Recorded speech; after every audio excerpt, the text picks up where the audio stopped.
the price of one currency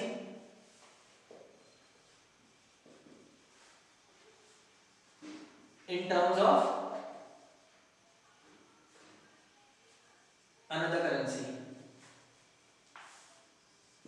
Say suppose I say that $1 is equal to 60 Indian rupee. So this is the foreign exchange rate, or you can say this is the price of the US dollar in terms of the Indian rupee, right? So foreign exchange rate is simply the price of one currency in terms of the other currency. See, foreign exchange rate is very important because it affects the life of the people who are living in a particular economy. You must have seen on the television news and all that foreign exchange rate is increasing or decreasing, and it has a huge amount of impact on the economy. So this is the basic term which you have to remember what it means, and remember that it is the price of a particular currency in terms of some other currency. So now we move on to but see, the fixation of this exchange rates, that how I can say that $1 is equal to 60 rupees, that is a big task, okay? That is not an easy task. So there were certain systems of fixing this exchange rate. We will study 3 systems of fixing the exchange rate. Okay, next topic would be the system of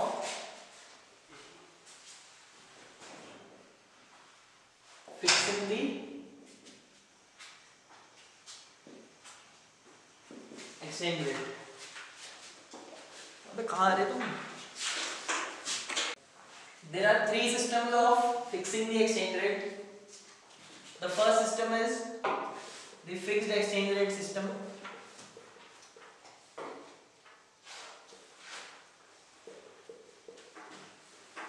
Second is flexible exchange rate system.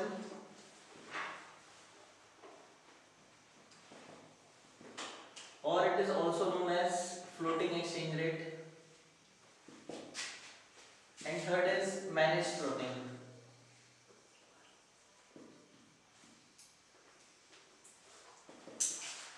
Okay, the first system, that is the fixed exchange rate system, it is an older system of fixing the exchange rate. Remember that it is an old system, and here the exchange rate was fixed on the basis of gold. Means gold was the central commodity,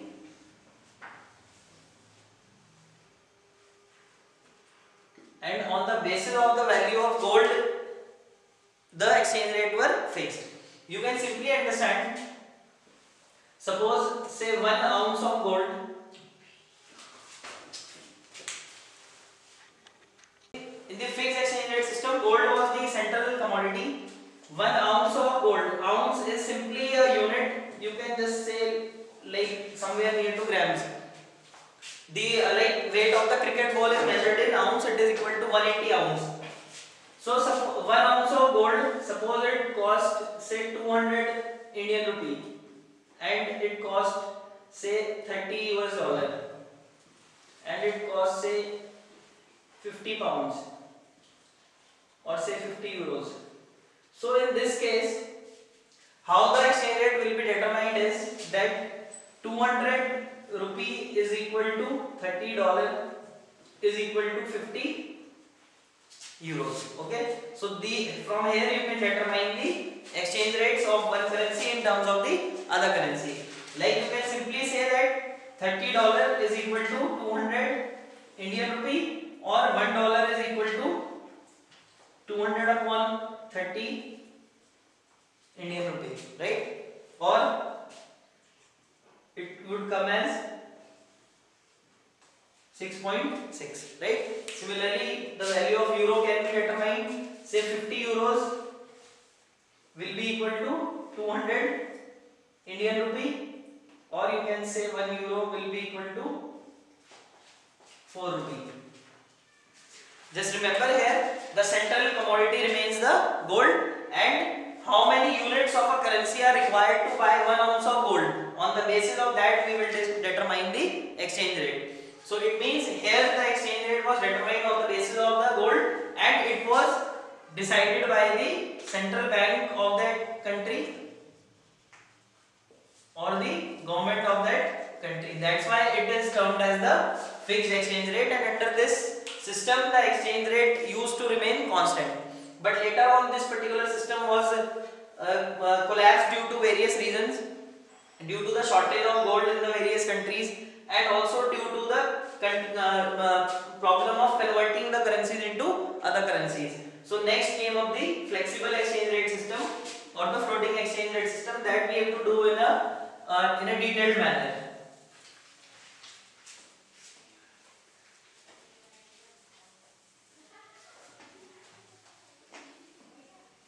Okay, so the second system is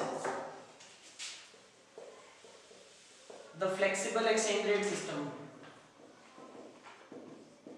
Under the flexible exchange rate system, price mechanism operates. Price mechanism, remember we have already done in the microeconomics. It is determination of the price according to the forces of demand and supply. And just recall the definition of foreign exchange rate. It is the price of one currency in terms of the other currency. So means here the exchange rate is determined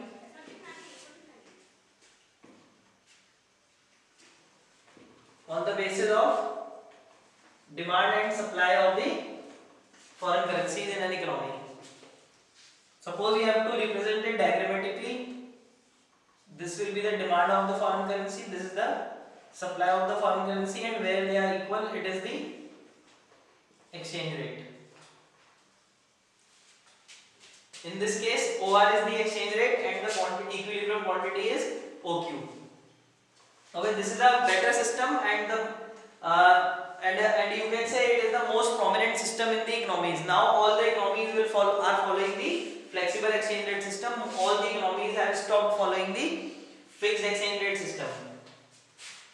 Just see that here two important components are existing, that is demand and supply of the foreign currencies. So now we will just have a look at the sources of demand for the foreign currency.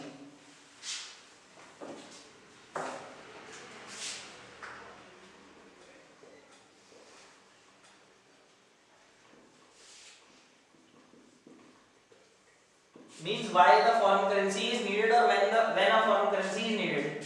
First of all, foreign currency is needed to import goods and services from the foreign economies. Second, it is required for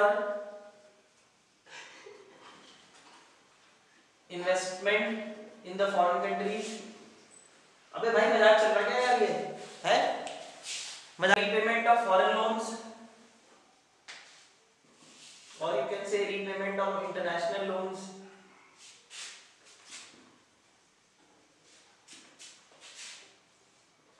Sending gifts and grants to the foreign countries.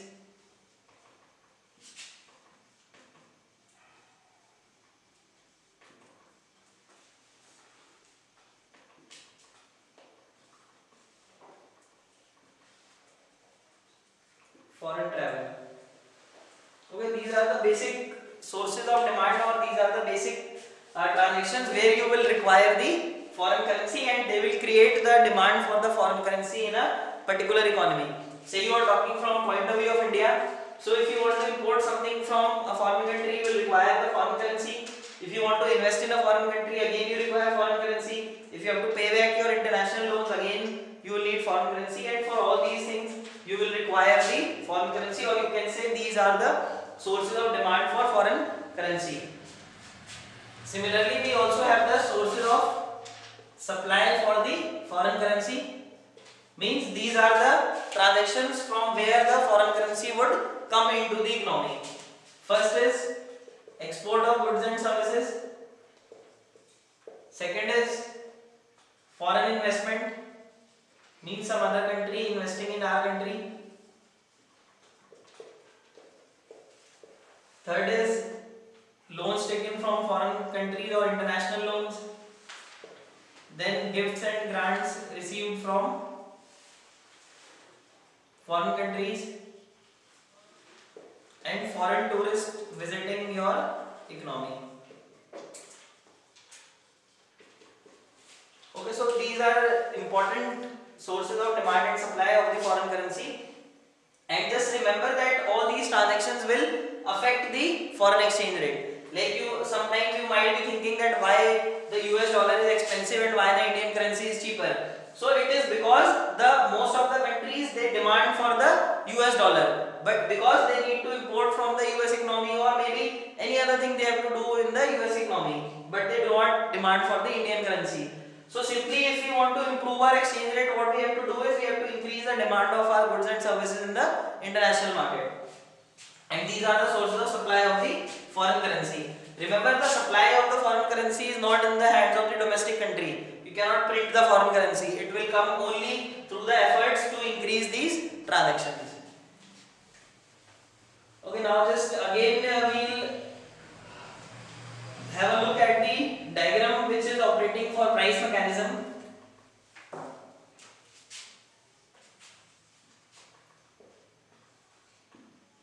This is the demand for your foreign currency, supply of the foreign currencies. This is the exchange rate. Okay, now see, suppose the demand of the foreign currency rises in your economy. What will happen to exchange rate? Exchange rate will rise. And if the demand for the foreign currency falls in the domestic economy, the exchange rate will also fall.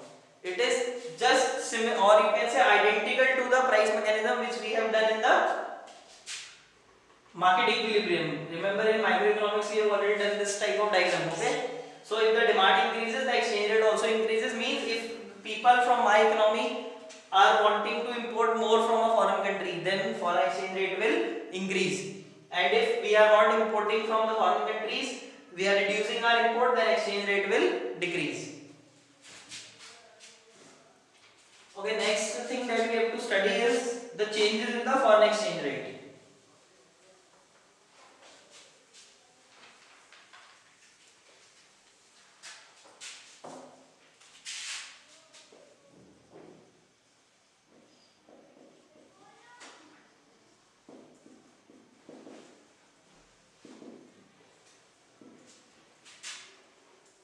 See, here we will talk about the exchange rate fluctuation in terms of the domestic currency.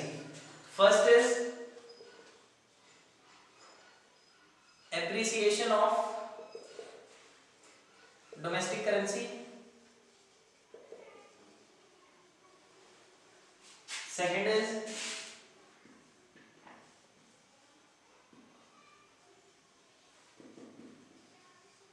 depreciation of domestic currency. Appreciation means that the domestic currency is becoming stronger, and depreciation means that domestic currency is becoming weaker. Just see that appreciation of domestic currency will take place when exchange rate falls. Okay, do not get confused that appreciation would mean rise in the exchange rate, because generally you say appreciation means increase in the value. But here fall in the exchange rate would lead to appreciation of domestic currency. Just take an example. Suppose $1 was priced at ₹60 on a certain day. Next day, dollar is priced at say ₹55. So this will be termed as appreciation of the domestic currency. Why? Because just understand that on this first day, 60 units of the Indian rupee were required to buy 1 unit of the US currency. But on the other day, only 55 units of Indian rupee are capable of buying 1 unit of the US dollar. So I can simply understand that Indian currency has become stronger, or domestic currency has appreciated. So always remember this. When there will be fall in the exchange rate, it would lead to appreciation of the domestic currency. Like in the news and all, you must have heard that the price of dollar is increasing. So it is not good for the Indian economy. It simply shows that the value of Indian economy or the Indian currency is decreasing. Now depreciation of domestic currency, when there is rise in the exchange rate. Like we take the same example. Suppose $1 was 60 rupees on a certain day. Next day it is 65 rupees. Indian rupee Okay, so now on the first day 60 units of Indian currency were enough to buy $1, but on the other day 65 units of the Indian currency are required to buy 1 unit of the US currency. So it means the Indian rupee has become weaker. Important concepts. Then just one more important thing is that the changes in foreign exchange rate, appreciation and depreciation which we are studying them under the flexible exchange rate regime or flexible exchange rate system. But this is possible in the fixed exchange rate system also. In that case, appreciation is called as a valuation or revaluation, and depreciation is called as devaluation. Okay, remember this is in the fixed exchange rate system and this is also in the fixed exchange rate system. Okay, so a question can be asked from you to differentiate between evaluation and appreciation and devaluation and depreciation. So if you want to differentiate between these two, first would be the meaning that this is followed under the flexible exchange rate regime, this is followed under the fixed exchange rate regime. Another point would be here when the domestic value of the domestic currency is increasing due to the changes in demand and supply. Remember, this is in the flexible exchange rate system where the exchange rate changes due to the changes in demand and supply. And here the point would be it is done deliberately by the government. Okay, here the government is or the central bank of the economy will decrease the value of the foreign exchange or it will enhance the value of domestic currency. Similarly, between depreciation and devaluation. Depreciation followed under the flexible exchange rate regime and it is due to the changes in the forces of demand and supply. Devaluation followed under the fixed exchange rate regime and it is when the government deliberately reduces the value of its currency, right? This devaluation and evaluation was used by the governments in the fixed exchange rate system to manage their balance of payments, right? Like suppose the balance of payment is unfavorable, so in that case the country will devalue its currency so that more foreign exchange can flow into that particular economy. Important question of board exams: differentiation between appreciation and evaluation and depreciation and devaluation.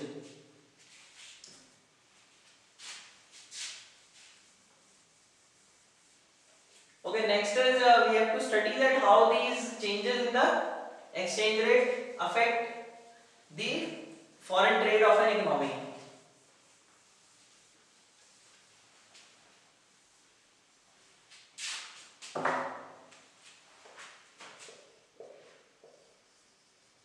Effects of changes in exchange rate on exports and imports or foreign trade. First we will talk about appreciation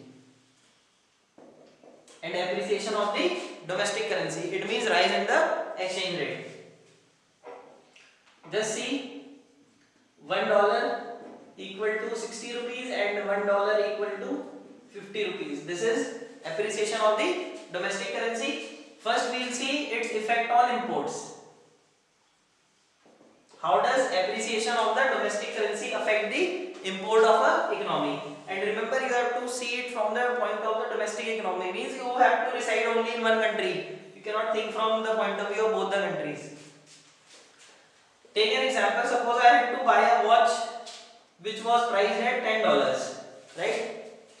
Now on the first day, if I want to buy this watch, I have to pay 60 into 10, that is 600 Indian rupee, right?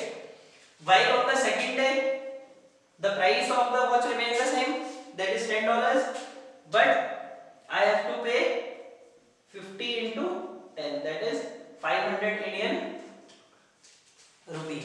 So it shows me that if there is appreciation of the domestic currency, import will become cheaper, right? It is cheap or it is you can say the price which you have to pay for the imports will reduce.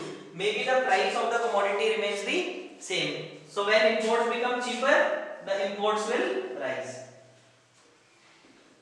Okay, so if you are asked this question that how does the appreciation affect the imports, so